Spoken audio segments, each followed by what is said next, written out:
We do have to get serious about this voice business. Now, bear with me. I know you're sick and tired of hearing of it, but we do have to understand what's going on here. The only response, as you've heard me say, can be an emphatic no. Now, you see, the man who stood next to the Prime Minister when he announced the referendum wording was a bloke called Thomas Mayo. He's a union official and a self-described militant. Nothing wrong with that. But he wrote the book on the proposed constitutional change. He sits on the Prime Minister's referendum working group. They drafted the referendum question. His signature is on the Uluru Statement, and he spent a year and a half travelling the country trying to talk Australians into changing the Constitution. But Thomas Mayo is on the record as saying that the voice is a campaign tool to, quote, punish politicians and abolish colonial institutions and, quote, pay the rent, pay reparations and compensation, unquote. The Prime Minister describes the voice as an inspiring and unifying Australian moment. Really? Thomas Mayo told a conference of communists that, quote, there is nothing we can do that is more powerful than building a First Nations voice, a black institution, a black political force to be reckoned with, unquote.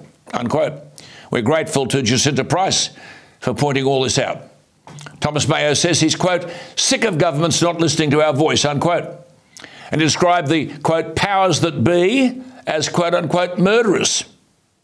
By the way, just imagine how these people will behave if the referendum is lost. These are serious threats. He argues that we must, quote, build a First Nations voice. Really? There are already 3,352 registered Aboriginal corporations providing a voice to Parliament. Apparently not enough. The Prime Minister has his own Indigenous Advisory Council. Apparently not enough. There are more than 30 land councils. Apparently that's not enough. And if you're still recovering from my first point, 3,352 Aboriginal corporations, there's also a so-called Council of Peaks, P-E-A-K-S, representing 70 Aboriginal corporations. Apparently not enough. 40% of the nation is subject to a land title of some kind. Apparently not enough. Much of that land is subject to mining, and the royalties go to Indigenous Australians. Apparently that's not enough.